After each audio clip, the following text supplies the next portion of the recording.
Hey everybody, if you are a caregiver, it's likely that you are dealing with the health problems of someone else or yourself. And what happens often is we just take a lot of this stuff for granted, right?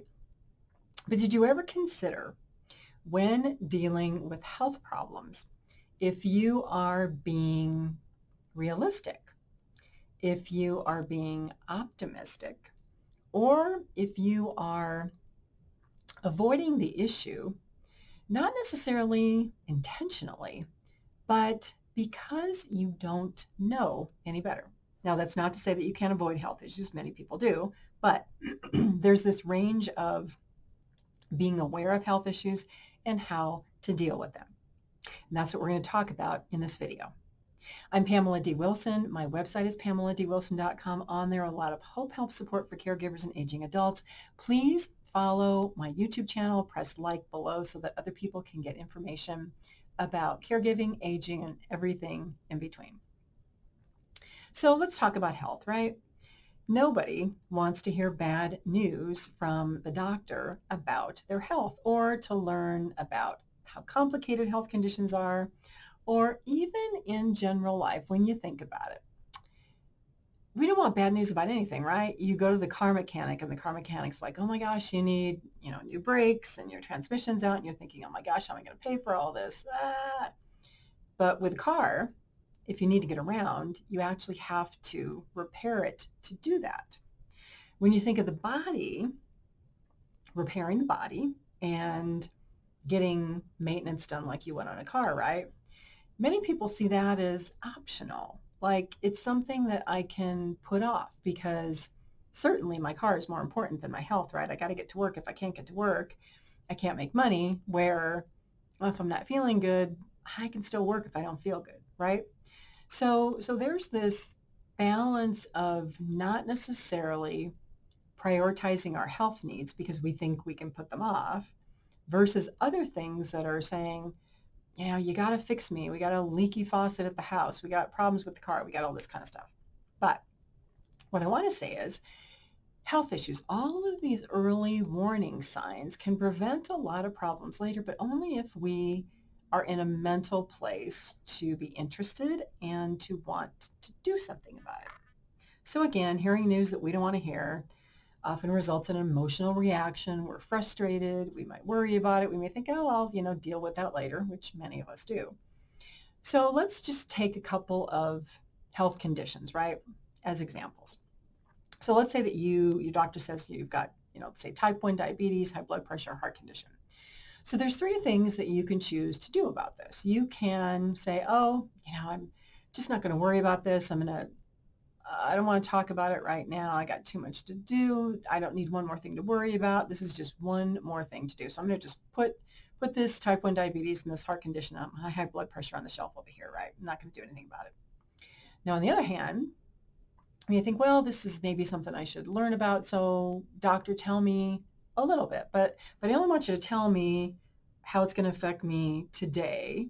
I don't necessarily want to know about later. And maybe I don't even know that this is going to get worse later, right? If the doctor doesn't tell me. So this is kind of taking that middle ground where it's like, I want a little bit of information, but I only really want to know what I need to know today because that's all I can possibly deal with. Now, on the other hand, you may be a person who's like a planner and you're very practical and you want to think about pros and cons and you want to know about long term. This really is kind of the best place to be because then you have more choices. Where if, like in number one, you're saying, I don't want to talk about this now, right? That can lead to consequences that you can't change later. You could have a heart attack. You could have a diabetic health emergency and end up, in a coma. Or you could have a stroke. You could have all other kinds of things that happen. And when those happen, then it's like, oh, holy crap, I got to deal with it now, right?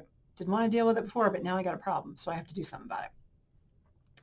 Number two, again, is not a bad place to be because you're like, well, what am I going to, what do I need to know for today? And, maybe I'll come back and find out what I need to do later. But number three is, okay, so I have type 1 diabetes. I have a heart condition.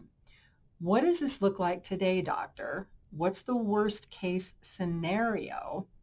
What's in between? Now, you may not be able to get all this out of one appointment, but if you say, okay, what do I need to do today? Is it medication? Is it lifestyle changes? Is it whatever? Do that.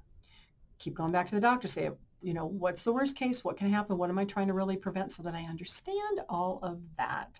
Then you can be proactive, right? So our health comes from our daily habits. And the challenge is that when we find out we have a health condition, we have these habits that we've been doing for years, right? So let's say that you get up every morning and you drink 3 cups of coffee before you go to work, and that is just your habit. Or maybe you're a person who gets up and you want to go out take the dog for a walk or go for a jog before you go to work. That's a habit, right?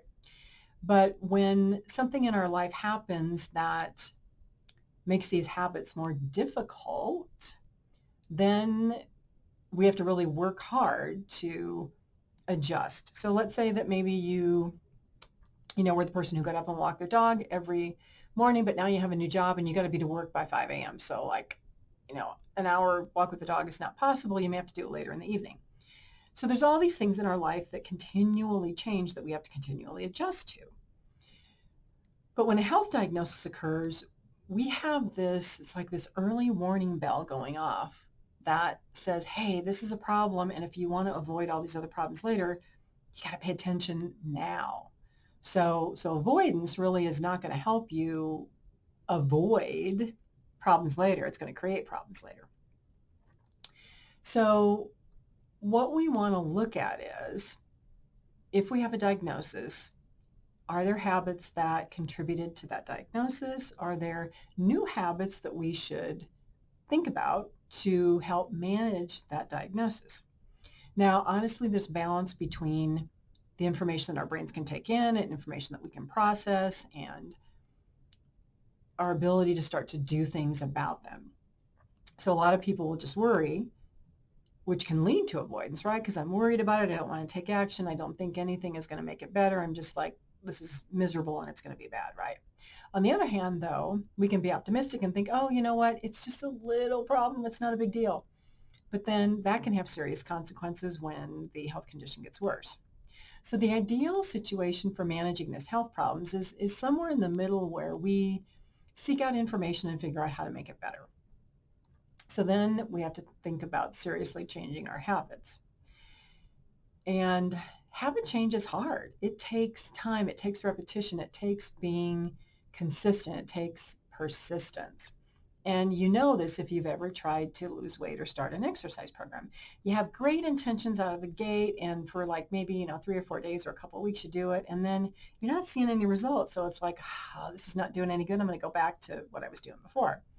Well, a lot of things in life, exercise, lowering blood pressure, lowering blood sugar, there's this gap, right? There's this gap between us taking action and us seeing results.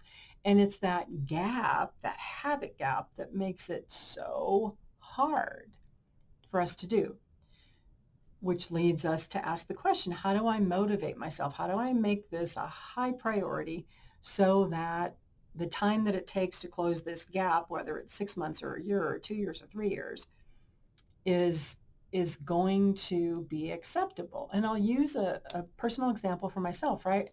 I live in Colorado. I was shoveling snow a few years ago. Bad snowstorm. I fell and I jammed my arm into the cement. And I work out regularly, but about 6 months later, my shoulder started to hurt and I had all these pains. So I went to the doctor. I'm like, what the heck? The doctor's like, well, you got a frozen shoulder. I'm like, okay, so what does that mean? He's like, well, it's really slow to heal. And I'm like, how slow? And he's like, well, it can take 2 to 3 years. And I'm like, 2 to 3 years? Are you crazy? He's like, no, that's just what it takes. Because eventually I couldn't, even do this with my shoulder. I couldn't do this or I couldn't do this, right? And so it took months of me doing stretching exercises and lifting weights. And finally, much to my chagrin, right? About 2.5 years into this thing, I'm getting the mobility in my shoulder back, and exactly what the doctor told me was the truth. A lot of people who have frozen shoulder don't do anything about it, and they can never, ever use their shoulder again. Most people never go through the pain of making the shoulder mobile again. And so this was like a 3-year thing for me of being impatient with my shoulder because it just was not going to move any faster than I wanted it to move. But eventually I came out on the other end and now I have full mobility again. So this is the best example that I can give you of sometimes things take time and there's nothing that you can do to speed up the process no matter how much you want to do it. You got to remain positive. You have to remain motivated. You have to remain consistent. So there's this idea, what's called cognitive appraisal. It's the idea of accepting reality, being bad or good, and saying, okay, I know there's an opportunity here. I just have to figure it out. I got to figure out how to keep moving ahead. And you balance the pros and the cons. And really, this extends to anything in life, not just your health. It can extend to work problems, relationship problems, all of that. There's often something to be said. How many people have you heard say, oh gosh, blessing in disguise. I thought it was a horrible thing at the time that happened, but blessing in disguise because it prevented this or it taught me this.